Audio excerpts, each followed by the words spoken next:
Alhamdulillahirabbil alamin.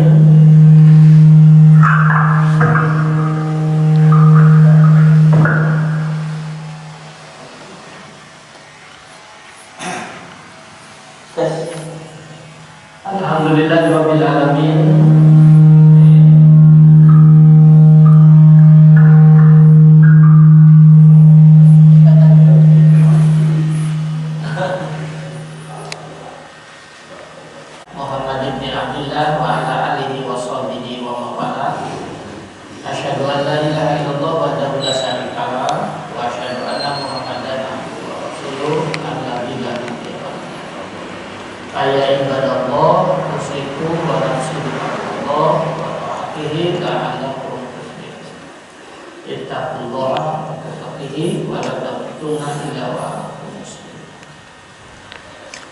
Jamaah subuh Masjid Besar Kaum Cipaganti yang dirahmati oleh Allah, para sepuh dan sepuh, alhamdulillah, syukurillah, ada subuh Kamis subuh pamungkas di bulan November ini. Kita bersyukur bisa diberikan kemudahan Allah untuk bisa sholat subuh berjamaah. Ini pertama karunia Allah, yang kedua tentu saja ini adalah rahmat Allah kepada kita, karena kita bisa melaksanakan sholat dengan tenang, nyaman. Apalagi kalau dikomparasi dengan saudara kita di Palestina, tentu ini sudah bilangnya jauh tangan kalangi tantangannya. Maka kalau dalam suasana yang nyaman, tentram, gangguan beribadah tidak begitu dahsyat bagi kita, alangkah bodohnya kita tidak bersyukur nikmat Allah yang begitu luar biasa di tengah-tengahnya. Oleh karena itu kita bersyukur kepada Allah dan mohon ampun, semoga boleh jadi kelalaian kita selama ini menjalankan perintah Allah dan Rasulnya, seringkali kita ini lalai dengan semua anugerah yang Allah berikan kepada kita, semoga kita tidak begitu pandai mensyukuri dengan menjalankan perintah Allah dan Rasul. Maka di Kamis pamungkas di bulan November ini kita berdoa kepada Allah, semoga semua kebaikan, amalan kebaikan yang dilakukan menjadi amal soleh dari Allah Subhanahu wa Ta'ala. Kemudian kesalahan, kelalaian, semoga Allah yang Maha Ghafur mengampuni kita dan keluarga kita. Saya akan bukan tapi baru 400 tahun yang lalu, 1000 tahun yang lalu, Inggris sama ketupat-baik yang tadi di Surabaya, Al-Qur'an ya. Nah, yang mereka akan mendatangi kita dari depan, belakang, atas, bawah, kiri, kanan. Mereka akan datang menuju kita. Jika apa intinya?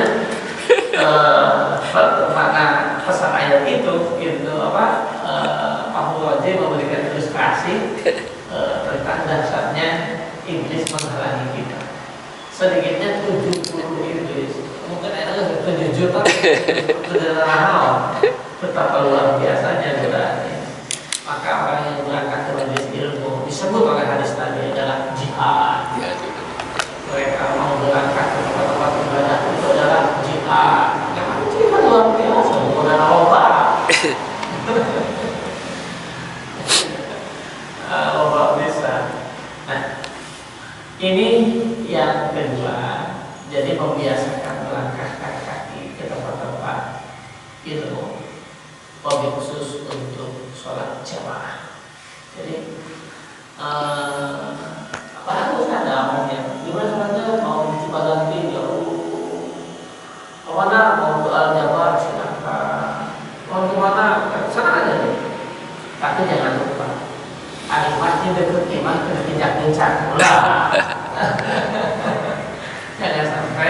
musola, masjid yang dekat dengan rumah kita itu tidak pernah kita kunjungi.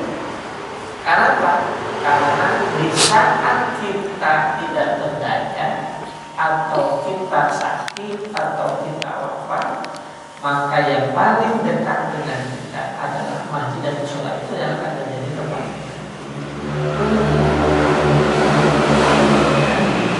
Jadi kalau mau ke masjid yang jauh, silakan saja. Tapi jangan sampai musola yang dekat dengan kita sampaikan kaki cak sekali-kali aja.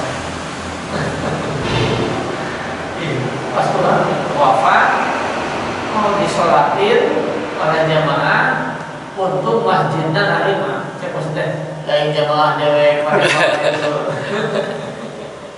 Untungnya masjidnya begitu Pak. Ya, masjidnya tidak seperti itu. Ustaz, ya. Kita sebagai seorang bapak gitu, Ya. kita ingin mengajarkan ke anak itu sholat berjamaah gitu ya, di rumah, dan pentingnya untuk berjamaah. Nah, sejauh mana kalau dibandingkan dengan seorang ayahnya itu dia harus sholat ke masjid gitu? Baik. Yang pertama, anaknya perempuan. Nah, untuk perempuan maka berjamaah di rumah dengan istri, dengan anak itu dianjurkan. Ya. Bagaimana kalau diajak ke masjid? Itu juga tidak salah. Sebab itu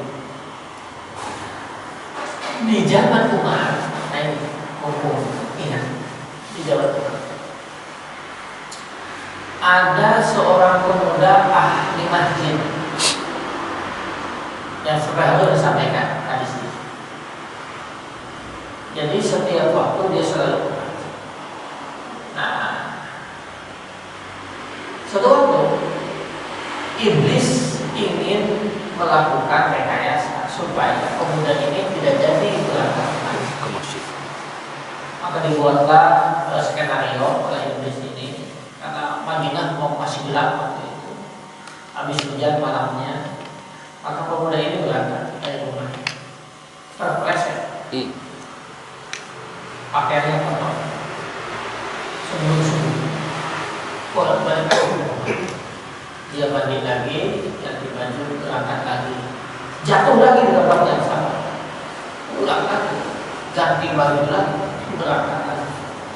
Kemudian datanglah seorang kakek-kakek bawa lampu, bawa sentral begitu. Ditanya, anakku tuh mau kemana? Ke masjid deh. Ayo saya antar. Saya tadi melihat ternyata kamu jatuh di sini udah sampai 2 kali. Iya, kayak saya tidak hati-hati katanya. Kemudian berangkat aja masuklah masjid Nabawi. Begitu masuk masjid, pemuda ini si kakek bertahan di luar, tidak mau masuk masjid. Kemudian begitu dia tahu bahwa sadar si kakek ini nggak masuk, dia pulang lagi, nggak masuk, nggak di sini aja. Sebentar lagi bilang ada, ayo cepat kita berjamaah, nggak saya di sini saja. Kenapa? Saya ini iblis. Ini ngajir. Nanti banyak sudah banyak dimasuk di internet. Tulis aja cari pemuda yang sholatnya di antara iblis. Nah, begitu diantar. Kenapa saya iblis? Pemuda-pemuda, iblis. Emang kenapa katanya? Ada apa?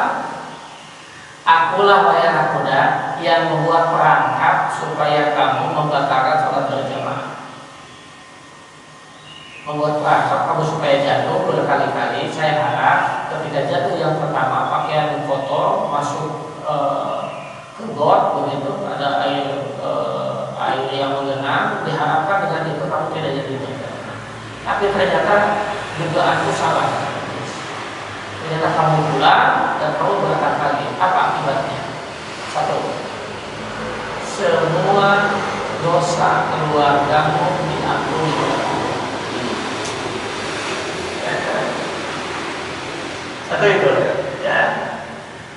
Jadi kalau kita melihat jemaah di masjid itu menumbuhkan dosa-dosa. Coba gitu. Berangkat lagi yang kedua, kamu jatuh lagi. Pakaianmu kotor lagi, kamu curang lagi. Kemudian kau berangkat lagi. Apa akibatnya? Dosa-dosa tetanggamu satu kampung, satu kelurahan diampuni. Wah, hebat. Dengan satu Itu hadis solehnya. itu kata iblis. Itu pernyataan iblis.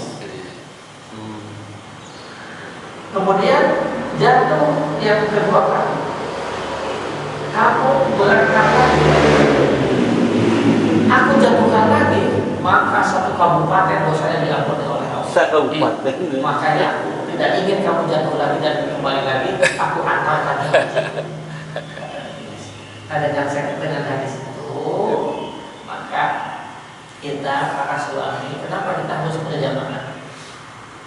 Menghapus dosa keluarga, karena mereka tanggung jawab. Kita adalah orang yang akan kita bertanggung jawab sebagai kepala keluarga ya. Dari sisi tarbiyah, dari sisi pendidikan, maka boleh dan sangat bagus kalau kita bisa mengajak keluarga kita untuk berjamaah bersama di masjid.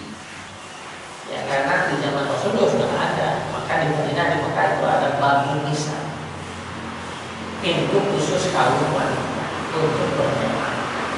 Maksudnya Pak Ustaz, kita menyediakan satu waktu sholat untuk berjamaah dengan keluarga itu lebih wajib apa? Keluarga itu kita kan laki-laki harus ke masjid Ustaz. Cuman kita ingin lihat di rumah itu karena anak kita malah sholat lah. Nah, jadi membiasakan mungkin bisa atau maghrib di rumah gitu. Dan Minimal lebih baik gimana tuh? Satu pekan satu kali nilainya sama. Nilai berjamaah di mana pun sama. Ya. Jadi kita bahkan menjadi wajib bagi seorang suami kita. Kalau tidak satu bulan satu kali, satu pekan satu kali, kita harus mengimami mereka sholat. Ya. Itu menjadi kewajiban dari sisi. Tidak. Ya. Itu mah saya punya pemahaman. Sepertinya wajib hukumnya bagi seorang suami memberikan keteladanan dan memberikan contoh, sekaligus kita pernah mengimami mereka untuk sholat berjamaah meskipun itu di rumah. Silakan sholat. Dan untuk laki-laki itu wajibnya wajib hukumnya apa ya Ustaz? Apa? Masjid untuk sholat harus di masjid gitu. Itu diperintahkan oleh Nabi. Yang utama kewajiban dari sisi keutamaan. Kenapa? Karena dengan seorang suami berangkat ke masjid untuk sholat berjamaah, tadi nanti riwayat hadis dari Umar itu dosa-dosa keluarganya atau yang hidup dalam rumah kita, dalam pengawasan kita, tanggung jawab kita, dosanya diampuni. Ini hadisnya yang benar. Mana keluar Nabi menyebutnya wa naqlu aqdami ilal jamaati, melangkahkan kaki menuju sholat berjamaah. Itu yang diampuni dosanya bukan hanya kita, dihapuskan dosa bukan hanya kita, tapi berdoanya.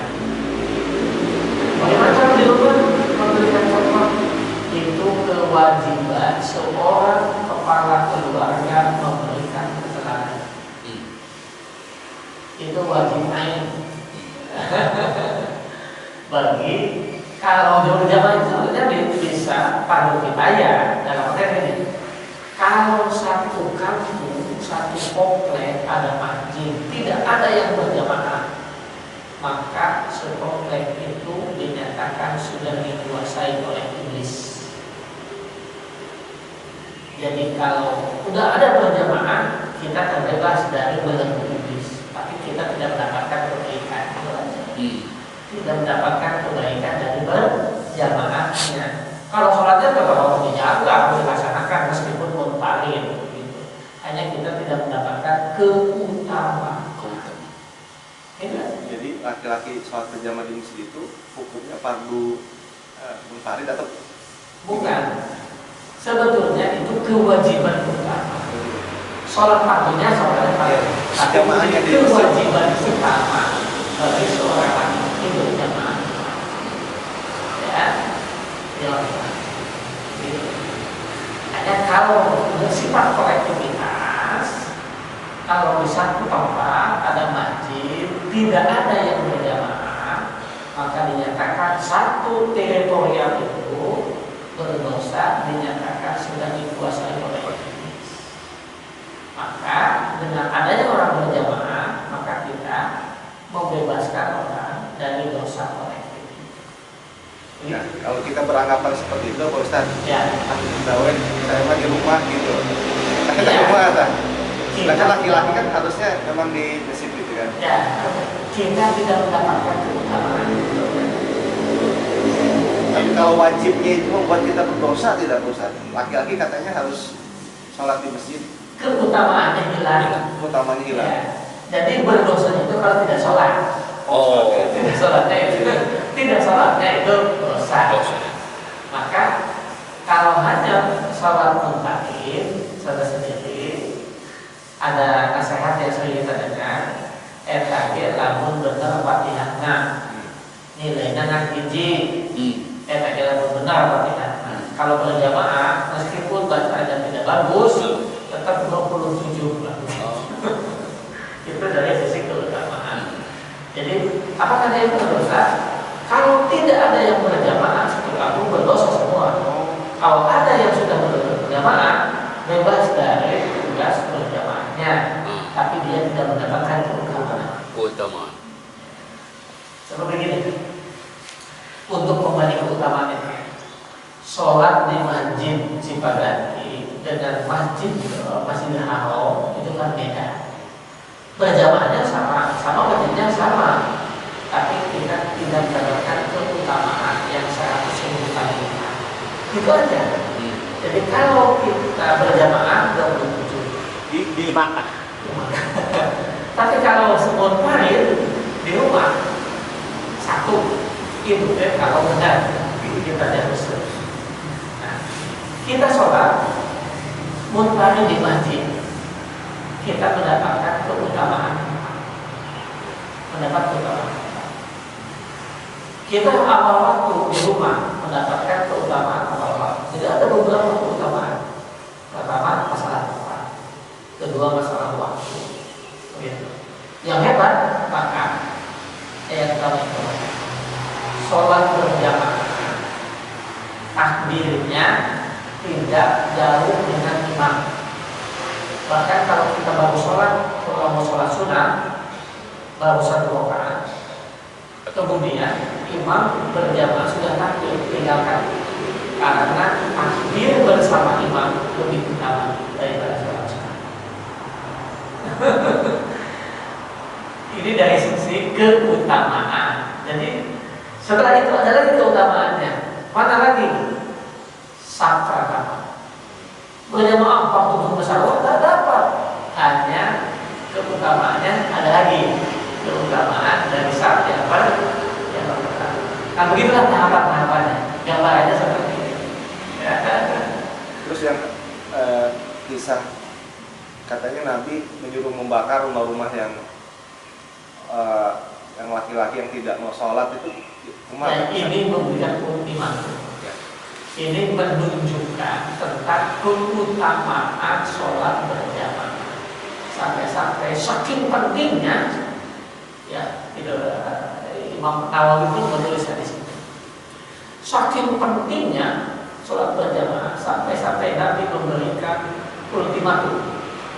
Kalau kalian tidak mau berdoa, aku bakar rumah kalian. Ini menunjukkan betapa dasarnya sholat berjamaah. Gitu.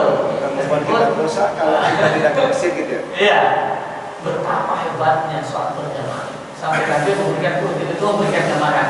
Meskipun hal itu tidak dieksekusi oleh Nabi. Ya. kepada kita, kepada generasi yang lintas abad gitu, tentang jadi tidak normatif, bagaimanapun kondisinya, bagaimanapun situasi sosialnya, bagaimanapun kesibukannya, kami kasih ultimatum tentang kedahsyatan sholat.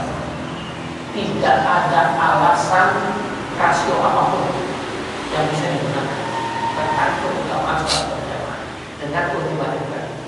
Itu memberikan pesan moral dan sekaligus satu pesan spiritual kepada kita tentang kedahsyatan keutamaan sholat berjamaah. Keutamanya berjamaahnya atau sholat di masjidnya Pak Ustadz. Misalkan kita datang ke masjid tapi nggak ada jemaah nih, jadi kita tunggu dulu atau lebih baik kita cepat sholat gitu. Ini jadi ada beberapa macam keutamaan. Pertama kali ada keutamaan berjamaah dimanapun sama. Ini berjamaah sama. Sholat jamaah di lapangan oleh dia mendapatkan keutamaan jamaahnya. Kalau di masjid mendapatkan keutamaan tempat. Jadi masjid ini disebut dengan rumah Allah. Dia menurut Allah di rumahnya jadi lebih utama. Maka rumah Allah itu masjid ini memiliki beberapa kriteria. Masjid Nabawi, Masjid Haram, Masjid Aqsa punya nilai yang berbeda. Itu dari keutamaan tempat. Ada lagi keutamaan waktu. Sudah di masjid di awal waktu berjamaah, ini the best of the best. Ya. Kedua, awal waktu berjamaah di masjid saat yang kedua, levelnya beda. Itu dari sisi keutamaan. Jadi keutamaan itu ada beberapa segmen lah begitu, ada beberapa wilayah yang harus diberikan keutamaan. Syukur kalau kita bisa meraih seluruhnya. Ya tadi di rumah berjamaah dia mendapat keutamaan berjamaahnya, tidak mendapatkan keutamaan utama. Nah kalau sudah di masjid kan harus waktu kan punya keutamaan besar. Tapi karena kita berpikir ingin berjamaah, kita nunggu tuh misalkan setengah jam, pas ada yang lain kita sholat, itu lebih baik bagaimana? Lebih baik kita langsung sholat daripada kita menunggu setengah jam atau kita berjamaah gitu. Tetap lebih utama berjamaah. Lebih utama berjamaah. Ya. Lebih utama berjamaah ketimbang munfarid. Meskipun kita di masjid kita mendapat keutamaan tempat, tapi tidak mendapat keutamaan dan berjamaah.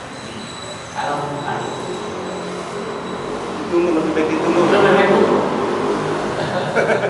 Bahkan itu namanya ada yang disebut dengan apa istilahnya dalam fikih itu ziyadah al-ghulini. Fokus Pak Jaya ini sudah sholat jamaah. Dan kalau ini sudah sholat jamaah sudah, maka Pak Jaya boleh menjadi makmum sholat lagi mendampingi pada hari ini. Boleh untuk agar yang bersangkutan sama-sama dapat nilai berjamaah. Kasih di sholat sholat dari itu boleh untuk asal jangan jadi imam, jadi imam bersama, ya, supaya ini mendapatkan nilai berjamaah. Itulah. Atau nggak masa ragu sholat yang tadi itu? Bukan jangan ragu, kalau ragu itu dasar. Jadi misal bukan ini kalau itu yang lain. Bukan misalnya saya istilahnya ya, istilahnya. Jadi kalau Pak Jaya udah berjamaah, kemudian datanglah dokter ini sudah ingin berjamaah untuk menyelamatkan supaya Pak dokter ini punya nilai berjamaah, maka Pak Jaya menjadi makmumnya meskipun sudah sholat. minta semua suka dokter teh, tolong saya ini mau sholat, Iya. tolong diamin. Iya. Jadi bang, Waktu sendiri kan Sholat ini berarti ya. Pak Ustadz teh ngasih uang maksa deh. Dengan 2.000 ngasih uang. Jadi saya sebenarnya sholat tolong itu harus kita terima sih tuh. ya, ini nggak sudah ada. Nah itu saking pentingnya belajar. Tapi tampil Sampai-sampai kan masukin kalau itu itu ada kotak. meminta tolong jamaah yang lain, menolong jamaah yang lain. Kita ingin menolong untuk berjamaah ta'awun, menolong supaya yang bersangkutan mendapatkan pahala berjamaah. Ya. Kalau ayahnya sudah sholat bosan, Nah, kembali ke rumah pengen menjadi imam lagi, anak boleh tidak? Jadi diulang sholatnya ke rumah karena pembelajaran untuk anak-anak. Jadi kalau Kalau itu bagaimana itu? Dari sisi tarbiyah boleh, artinya boleh. tapi tidak merubah hukum. Ya, untuk mendidik mereka boleh dalam bentuk tarbiyah. Kalau mereka bisa berdua bersama istri, cukup kita memerintahkan mereka sholatnya berjamaah. Ya, meskipun dengan anak kecil terjadi Jadi masalah. imam teh ibunya. Iya, boleh. Itu dilakukan setiap waktu, misalkan waktu maghrib begitu misalkan, itu anjurannya bagaimana? Oh, tidak ada perintah.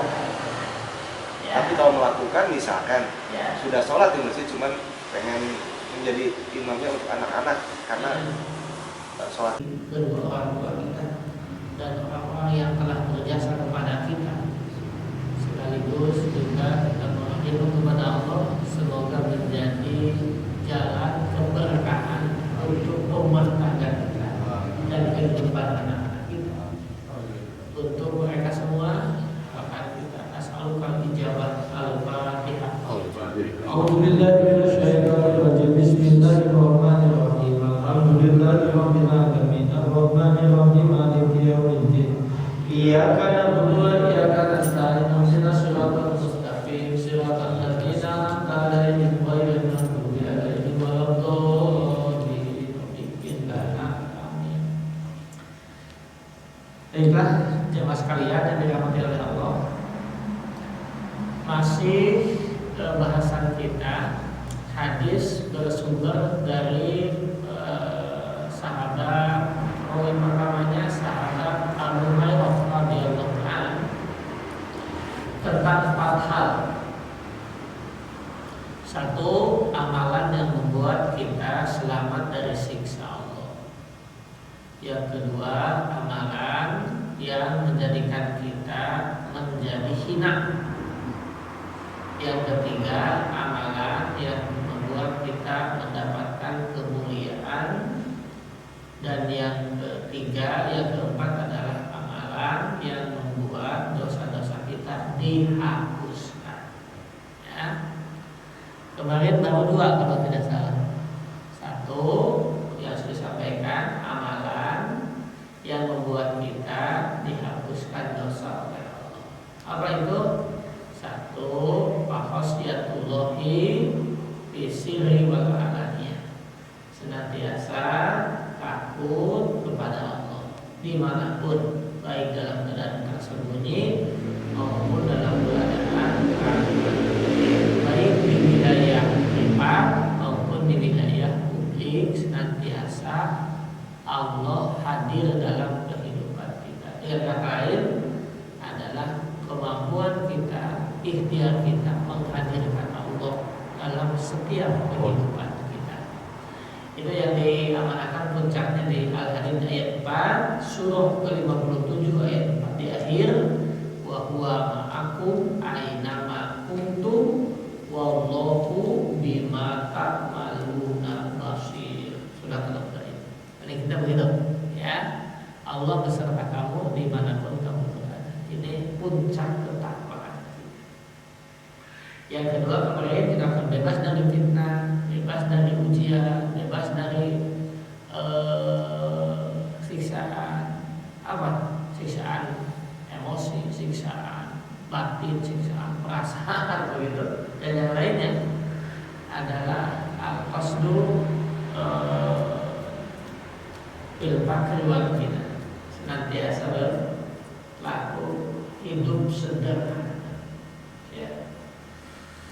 Yang ketiga kemarin itu adalah wal adlu fil ridho wal ghadab, senantiasa berlaku adil baik dalam keadaan senang maupun dalam keadaan marah. Ini keadilan ini yang menjadi taruhan bagi setiap kita. Bahkan puncak dari kehidupan sosial ini adalah hadirnya keadilan.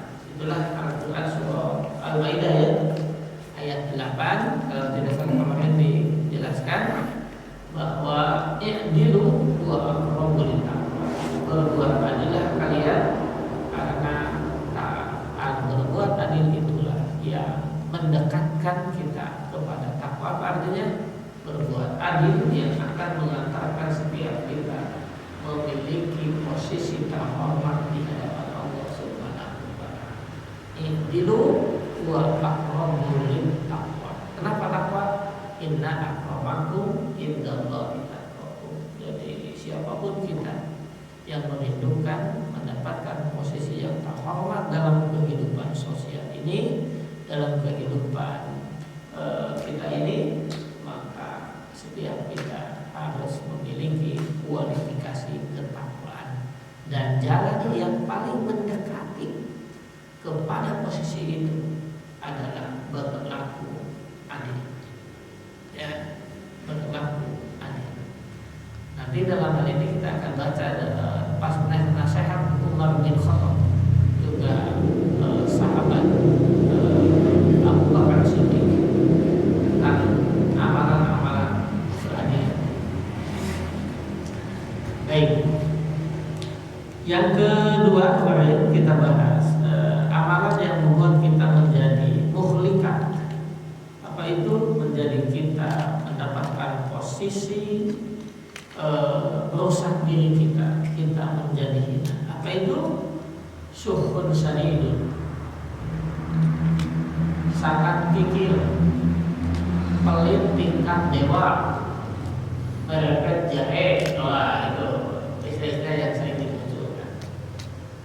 Ya, yang kedua, amalan yang membuat kita hina adalah mengikuti hawa nafsu, wahwan muttawa, hawa nafsu.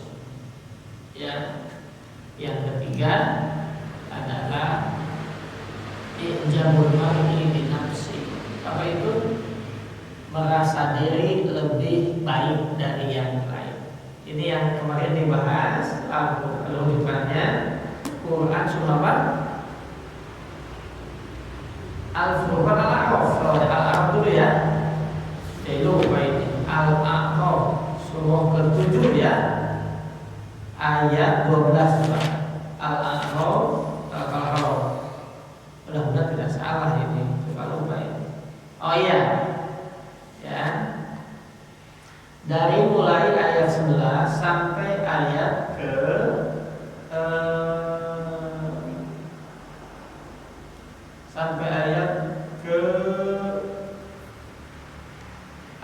ke-17 Pak. Al-A'raf ayat 11 sampai ayat 17. Ya. Jadi kita akan menjadi hina kalau kita merasa lebih baik. Ya, merasa lebih baik. Inilah perbuatan iblis. Ini aku akan memberikan penjelasan kepada kita. A'udzubillahi minasyaitonirrajim. Bismillahirrahmanirrahim. Walaqad khalaqnakum tsumma sawwarnakum tsumma qulna lil malaikati isjudu li Adam fasajadu illa iblis lam yakun minas sajidin. Jadi ketika Allah menciptakan Adam alaihissalam, summa suwarnakum, kemudian memberikan bentuk rupa setelah terwujud dengan sempurna, summa qulna, kemudian Allah mendialogkan, mengkomunikasikan lil malaikati sujudu lil malaikati kepada para malaikat. Usjudu untuk sujud li Adama kepada Nabi Adam. Fasajadu maka para malaikat pun sujud sebagaimana perintah. Illa iblis kecuali iblis. Lam yakun minas sajidin, bahwa iblis ini tidak termasuk orang-orang yang mau patuh sujud kepada perintah Allah. Qala, Allah bertanya, ma mana'aka alla tasjuda in amartuka, gitu. Wahai iblis, apa yang mencegahmu tidak sujud apa yang telah aku perintahkan kepadamu? Apa jawab iblis? Qala ana khairum minhu, aku lebih baik daripada Adam. Khalaqtani minar, aku diciptakan dari api. Wa khalaqtahu min tin, sedangkan Adam diciptakan dari tanah. Ini yang disebut kemarin itu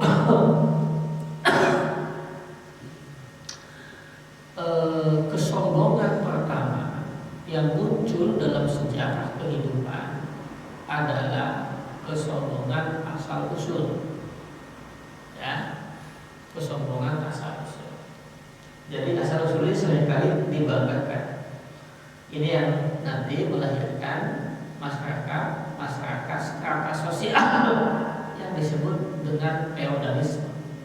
Dan sampai hari ini sistem itu masih terpelihara. Ya, sistem ini masih terpelihara.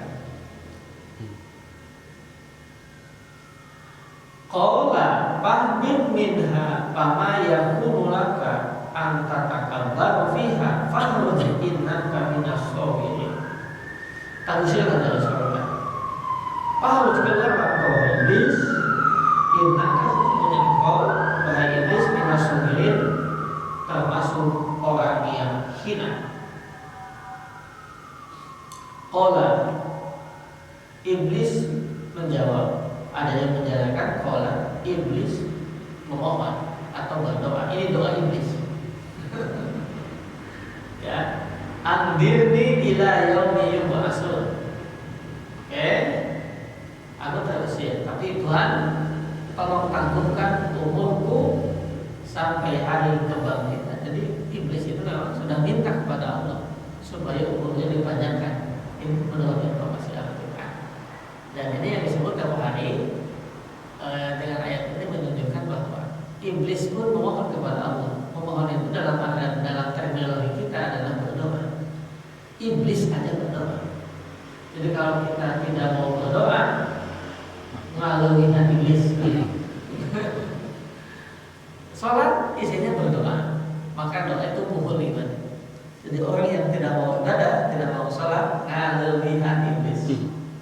Iblis saja berdoa. Itulah kurang lebih yang Allah doa. Qala, langsung dijawab oleh Allah. Qala innaka minal munzirin. Engkau termasuk yang ditangguh. Yang dijawab Pak. Jadi ada satu pesan moral yang kita, namun kita ada doa langsung dijawab. Jangan-jangan ini siga iblis. Kenapa? Ya, orang Sunda nyebutnya ditunduk lah begitu. Agama menyebutnya itu adalah istidraj. Istidraj. Ada Pak langsung kabulkan. Nah, kayak kita menghadapi pengamen. Bahwa ini depan rumah kita, dekat mobil kita segera kasih uang. Kita tidak tahu entah ikhlas entah mengusir kita ini. Dan sangat tipis. Ya. Tuhan, kalau begitu, karena Engkau telah mengeluarkan, aku minta amdirni ila yaumi yub'atsun. Tangguhkan umurku sampai hari kiamat. Qala innaka minal munzirin. Oke, engkau termasuk yang ditangguhkan. Qala, ngomong dari si iblis ini. Fabima aghwaytani la aqudanna lahum siratal mustaqim. Nah, ini langsung deklarasi iblis. Ini pernyataan resmi iblis Pak. Ini pernyataan resminya. Ya. Qala fabima agwaitani la'aqudan lahum siratal mustaqim. Jadi ini sudah mau menjanjikan akan berusaha menggelincirkan. Ya. Apa jawabnya? Dengan cara apa mereka akan menggelincirkan kita? Summa, kemudian la'atiyannahum, dia akan mendatangi kita, dia akan menjebak kita. Min baini aydihim wa min khalfihim, an yaimanihim, atas, bawah, samping, kiri kanan. Itu semua sudah dikepung sama iblis. Ini deklarasi iblis ini. Ya. Wala tajidu aksaruhum syakirin. Maka wala tajidu, dan tidak akan ditemukan kebanyakan mereka manusia syakirin yang mau bersyukur. Memang begitu. Sebab kalau itu digunakan parameter sederhana gini.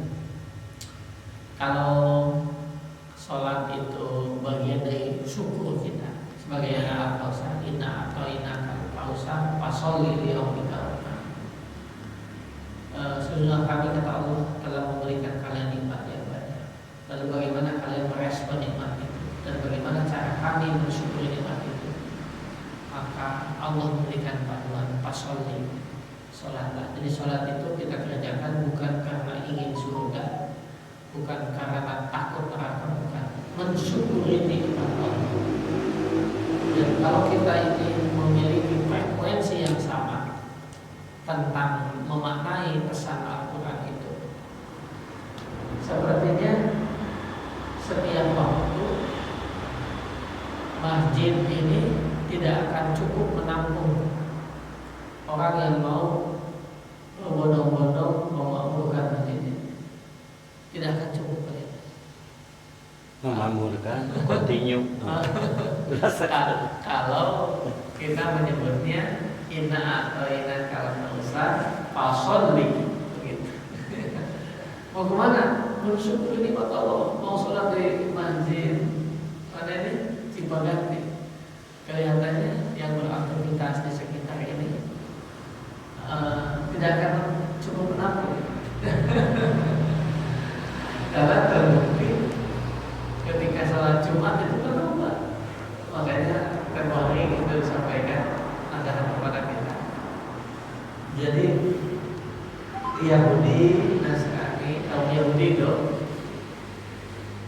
mereka akan merasa gentar kalau kaum muslimin sholat subuhnya sudah seperti sholat Jumat.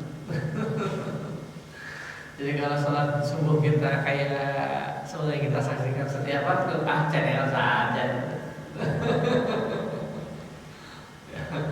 Tidak, daya ledaknya kecil saja, katanya lebih tenang. Tapi kalau sholat subuh berjamaahnya kaum muslimin sudah seperti sholat Jumat berjumlah, ini baru ini menggetarkan ini.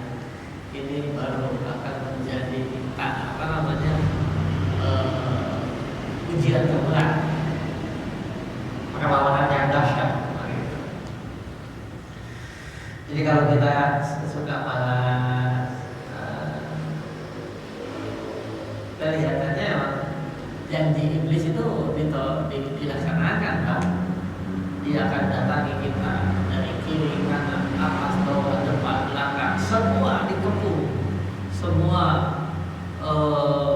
dilakukan oleh iblis untuk menghalangi kita beribadah. Nah, oleh karena itu akan membuat kita celaka manakala kita merasa lebih baik. Tempoh hari sudah saya sampaikan satu riwayatnya di Quran surah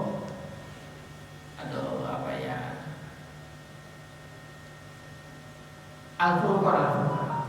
Sekarang Al-Furqan 141. Al-Furqan itu surah ke-25 nggak salah Pak. 21 Pak. Al-Furqan. Al-Furqan 25. Al-Furqan ayat 2, surah ke-25 ayat 141 gitu. Bukan. Cuma 77 Pak. Hanya sampai berapa Al-Furqan itu? Hanya sampai 77 sebentar. 77.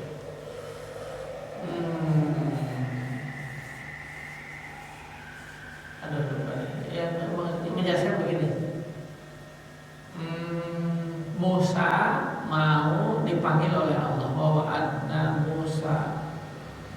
Musa ini Nabi Musa alaihissalam ini diperintah oleh Allah untuk mendatangi Gunung Tursina. Tursina.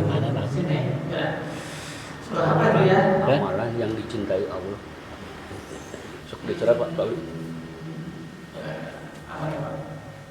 Ada lupa suratnya. Tapi ayat sekitar 41 sampai 144. Sebentar, ini surat apa ya? Aduh, lupa nih Pak Anjay nih. Sebentar.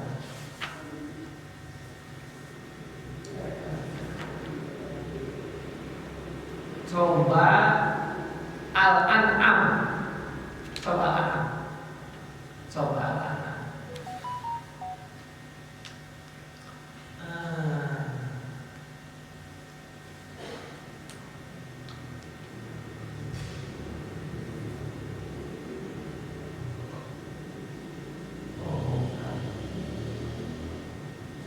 Bukan. Sebentar.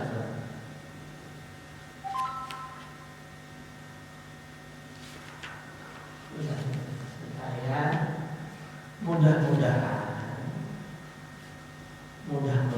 ingat. Bismillahirrahmanirrahim.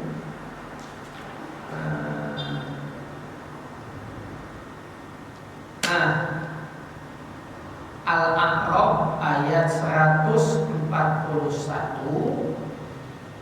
sampai 144 Pak.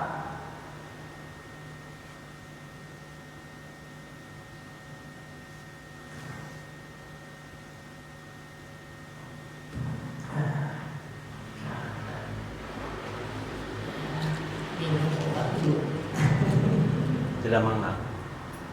Lambung. Oh lah. Juga kaos deh.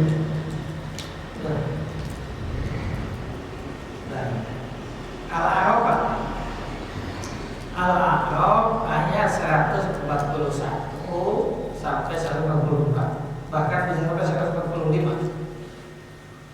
Bismillah.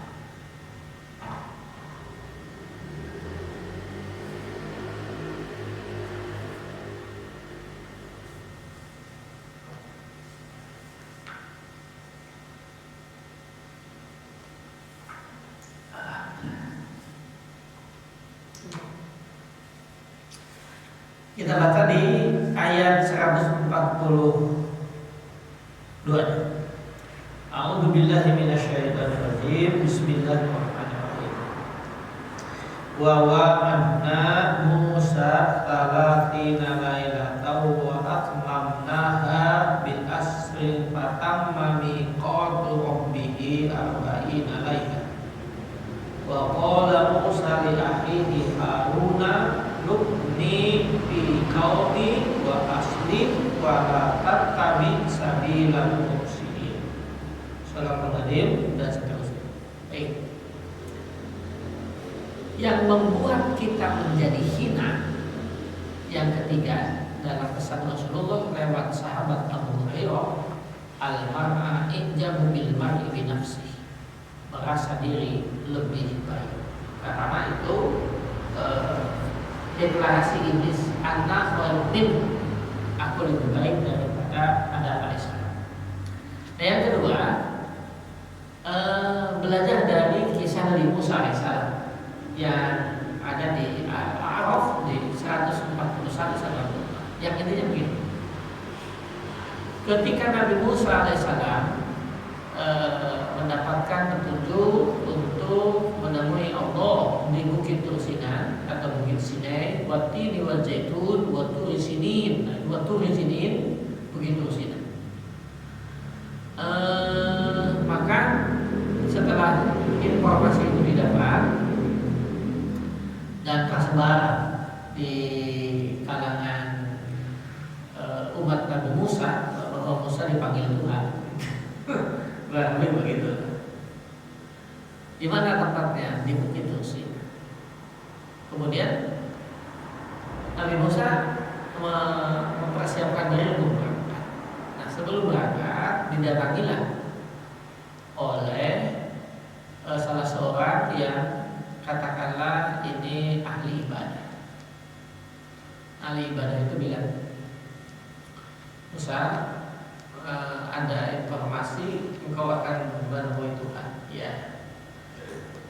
Gini kata Musa, saya ini sedang berusaha menjalankan semua yang diperintahkan oleh Allah. Sholat ya dijaga, haji ya, zakat, puasa, yang lainnya juga saya laksanakan. Yang ingin saya tanyakan, wahai Musa, tolong tanyakan kepada Allah, nanti saya mau ditempatkan di mana. Kata Musa, baik. Besoknya berangkat Musa alaihissalam. Dengan tengah perjalanan ketemu dengan preman. Kelihatan preman Cipaganti ini. Hai Musa, apa kabar? Baik. Ada apa? Kata Musa. Mau kemana? Kata preman ini. Saya mau menemui Tuhan. Wah, kebetulan, kata preman ini. Saya ini belum berbuat kebaikan yang akan ibadah haji, sholat acan, tonggo, puasa, pokoknya belum punya kebaikan. Dan aku masih senang berbuat seperti itu. Tapi nanti tolong ya, tanyakan kepada Tuhan, kepada Allah. Kira-kira Tuhan mau menempatkan saya di mana? Berapa lama mereka Nabi Musa di Bukit Tursinan? Nah, itu ayatnya. Awalnya 30 hari 30 malam.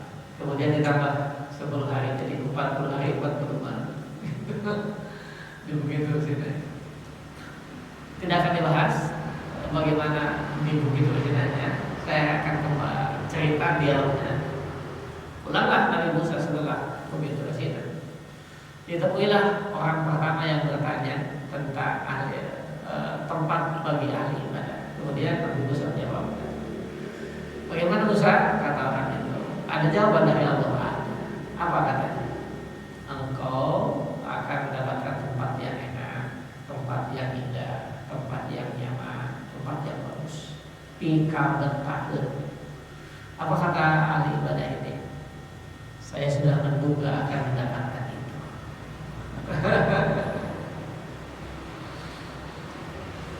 Berikutnya Nabi Musa menemui preman yang tempoh ketemu. Kemudian preman berkata, Musa, gimana kan kau ini jawaban Allah?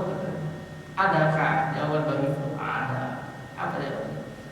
Engkau akan ditempatkan di tempat yang sangat jelek, sangat mengerikan. Pokoknya tepi kabetaheun. Apa jawaban? Alhamdulillah, sampai dia benjok-benjokin, Pak. Alhamdulillah, ternyata Tuhan masih ingat kepada aku.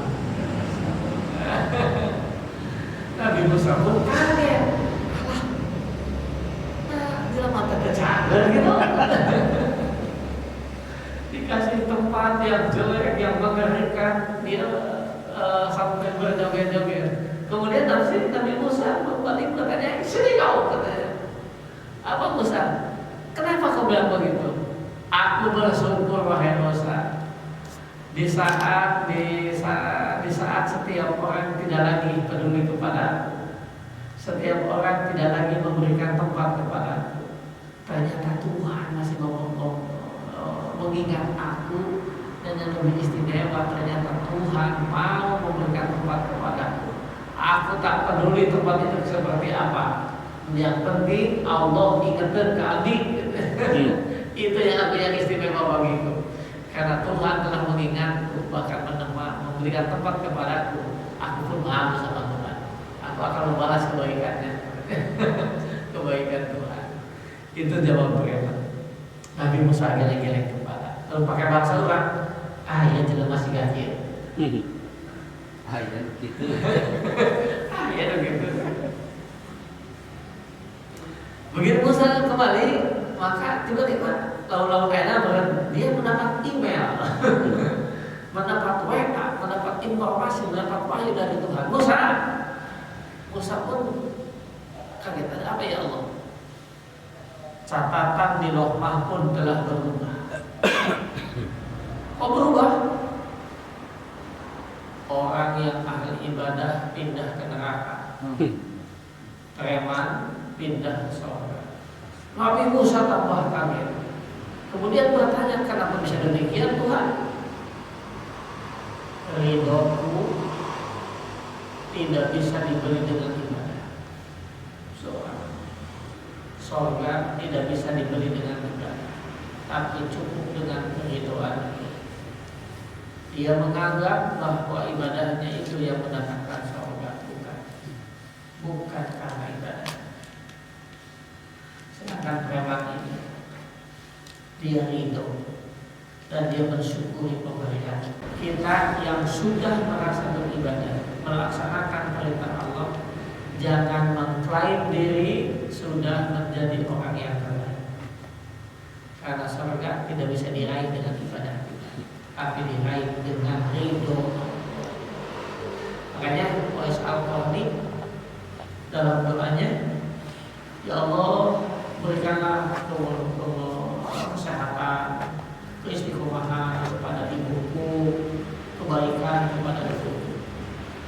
Sehingga ibunya bertanya, wahai ayah, mengapa kau tidak pernah berdoa untuk dirimu?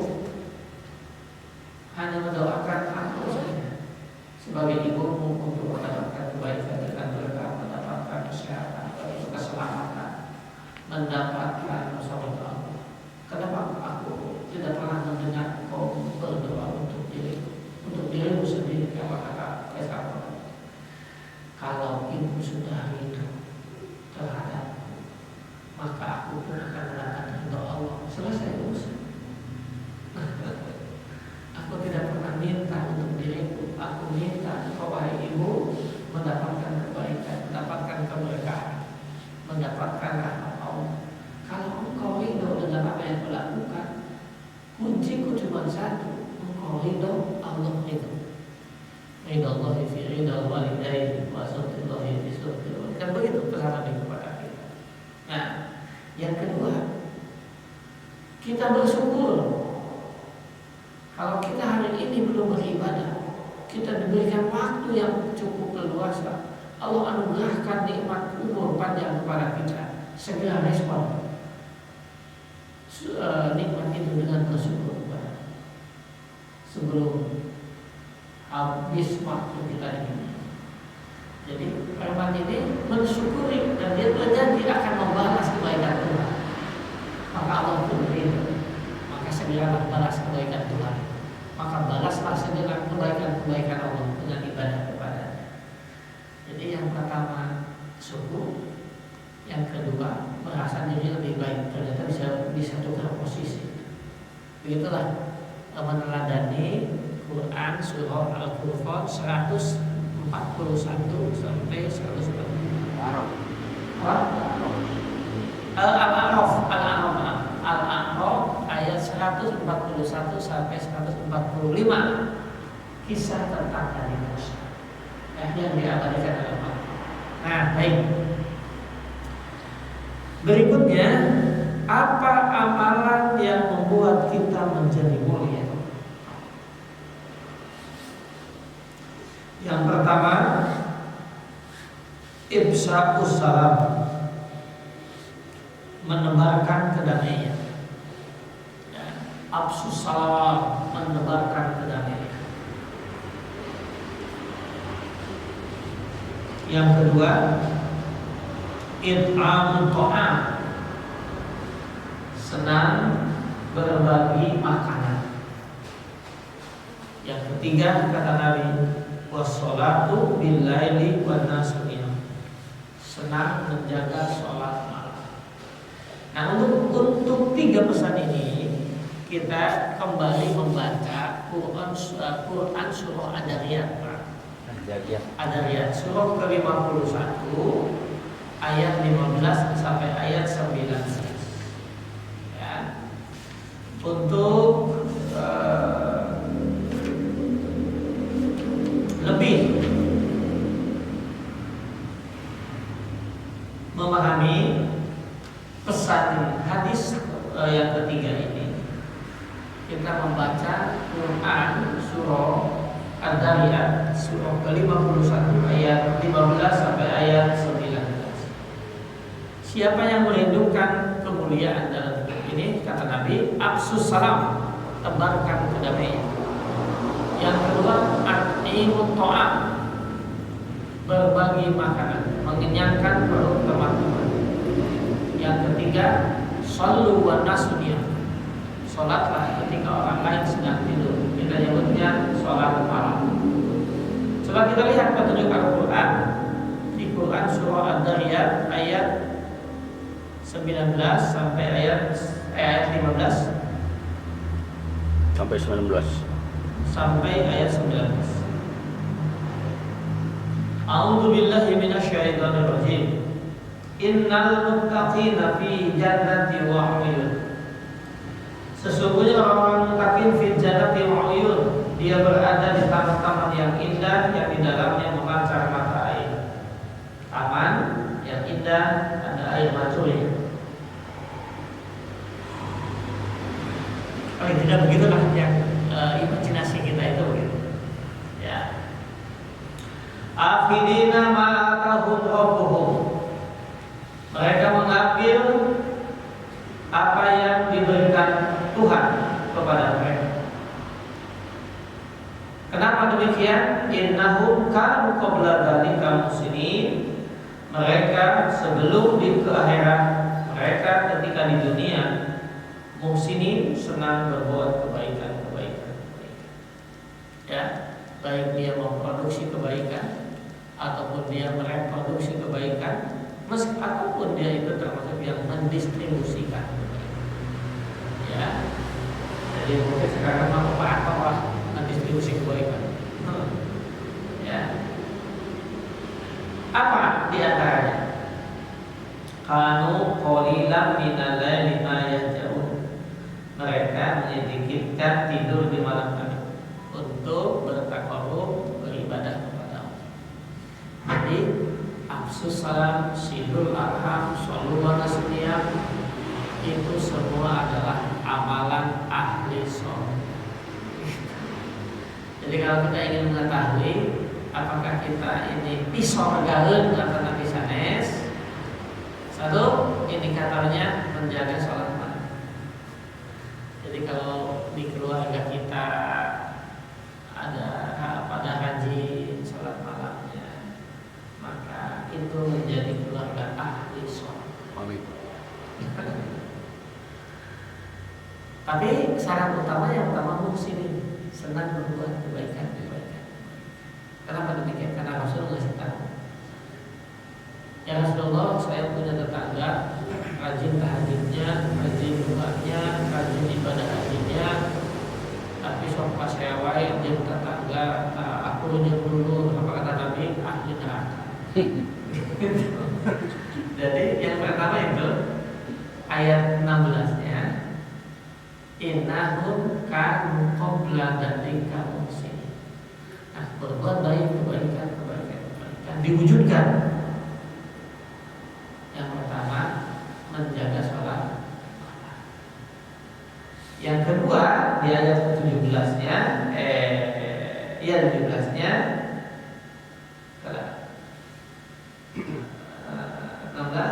18-nya, wabil asharikum yastaghfirun.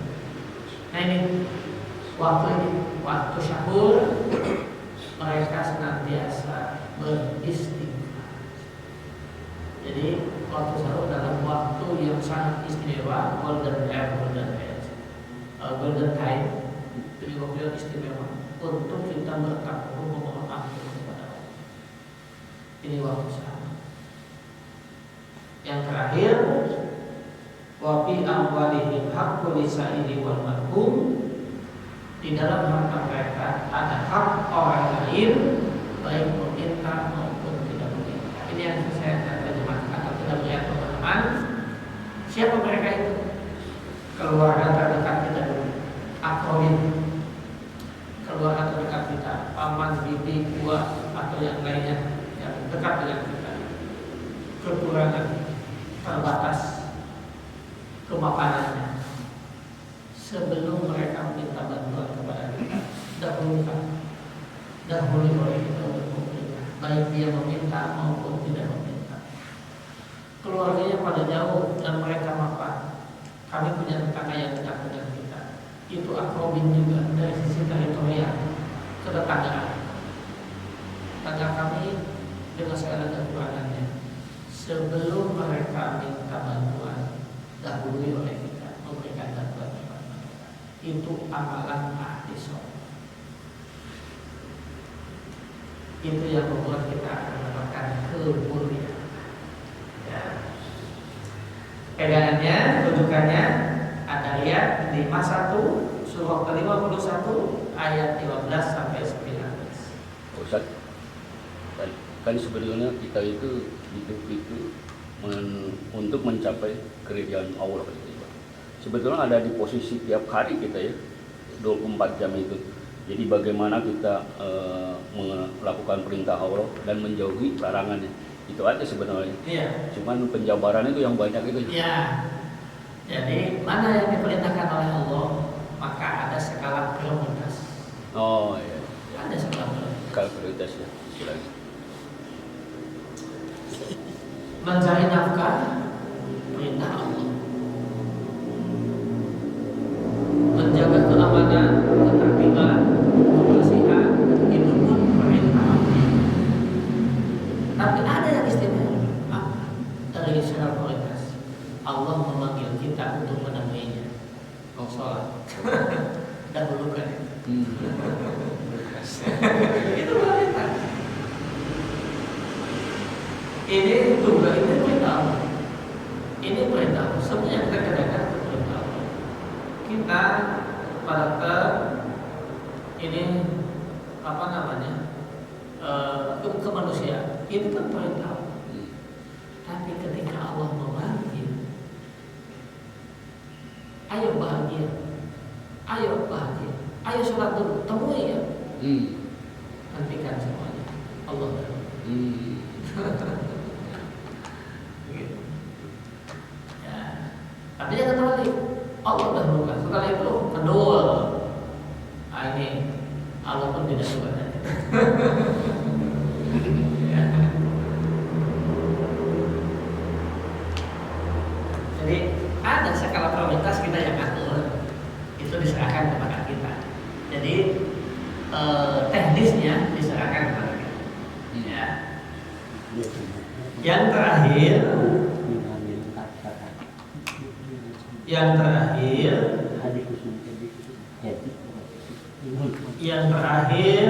yang keempat, amal kafarah, amalan yang membuat dosa kita diampuni oleh Allah. Yang pertama, faisbagul wudu'i fis sabaron. Yang pertama, amalan yang dapat menghapus dosa dannya adalah menyempurnakan wudu di saat udara sangat dingin. Makna lainnya saya menyebutnya mudawamah, mendawamkan wudu kita. Mau tidur wudu dulu, mau aktivitas selalu dalam keadaan punya wudu. Ini yang utama. Kenapa? Orang yang punya wudu, orang yang dianggap dalam keadaan posisi suci, bersih. Jadi akan senantiasa dibarengi oleh para malaikat, orang yang menjaga wudu. Ya. Jadi kita akan terjaga dari perbuatan dosa. ini mudah-mudahan kita termasuk ini yang kita dawamkan ini. Apa itu? Wa naqlul aqdami ila jamaah. Melangkahkan kaki menuju sholat berjamaah. Jadi semakin jauh tempat tinggal kita ke masjid, maka semakin banyak langkah yang kita lakukan. Langkah kaki pertama adalah mendapatkan satu kebaikan, langkah kaki kiri menghapus satu kesalahan. Jadi semakin jauh, semakin banyak amalan. Bagaimana kalau pakai kendaraan? Putaran rodanya dihitung. Ya, kan cicing tengah lengkah. Oh, dana muter. Ya, nah ini jadi kan itu gini, nanti kasih tahu. Kalau saya diingatkan kepada kita tentang keutamaan sholat berjamaah, maka para sahabat pun merespon pesanan itu dengan mendekatkan rumahnya dengan masjid karena tidak ingin sholat jamaahnya tertinggal. Jadi mereka berlomba-lomba mendekatkan rumahnya ke masjid. Saat waktu mungkin kondisi masjid sudah seperti apa, ya, oleh para sahabat kita mengetahui para sahabat lagi kaum sufah yang menjadi cikal bakal dari kaum sufi sebagai ahli bahasa menjelaskan begitu. Mereka yang terbiasa tinggal di masjid. Kalau ngaji al-ta'lim dia berada di saf yang pertama kaum sufah itu. Ketika Rasulullah menyembelih beberapa ekor kambing, kemudian selalu menanyakan kepada Aisyah, apakah mereka sudah dibagi? Semuanya sudah. Si ini sudah, yang di ujung sana sudah, masjid ini sudah, kalau ini sudah, semuanya itu. Nah, satu waktu Rasul mengatakan begini, setiap langkah kita menuju kebaikan, menuju masjid itu menambah satu kebaikan, dan langkah kaki kiri menghapus dosa. Para sahabat merespon, namun gitu, imam ulang jauh di masjid, loba menghapus. Mereka pindahkan rumahnya jauh dari masjid supaya langkahnya terlihat. Tapi ada sampai saat ini, ada. Bukan benar. Air lama jauhnya dulu tuh mana? Jauh nggak dulu Nah, sih kebaikan kita tidak tahu. Ternyata setiap kita melangkahkan kaki untuk berjamaah di masjid, untuk taklim di masjid, itu adalah kebaikan. Ya. Jadi semakin banyak melangkah ke majelis ilmu, semakin langkah berjamaah untuk berjamaah, semakin banyak kebaikannya. Kan ulah dirinya eja. Gimana itu seorang masjid berarti kebaikan yang kesatria.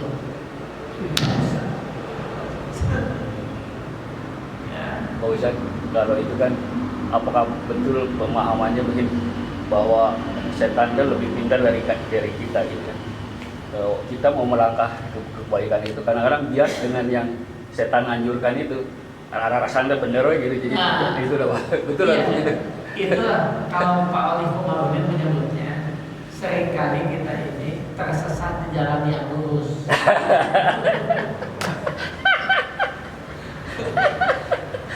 Nanti kita akan membahas kan, tersesat di jalan yang lurus.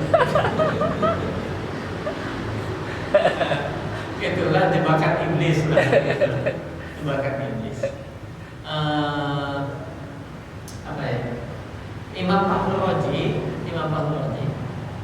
meskipun itu agak sedikit anekdot ya di pengantar tafsir ya, beliau menuliskan begini kalau tidak salah. Jadi setiap kita mau berbuat kebaikan itu sedikitnya ada 70 iblis. Yang masalahnya 70 iblis. Itu kan kita tahu apa? Akhirnya itu 7 juta. Disebut 7 itu bukan jauh. 7 lapis ya, tidak terbatas. Jadi setiap kita mau ke masjid, mau berbuat kebaikan, mau ke pengajian, dihalangi oleh iblis sedikitnya 7. Assalamualaikum warahmatullahi wabarakatuh. Waalaikumsalam warahmatullahi wabarakatuh.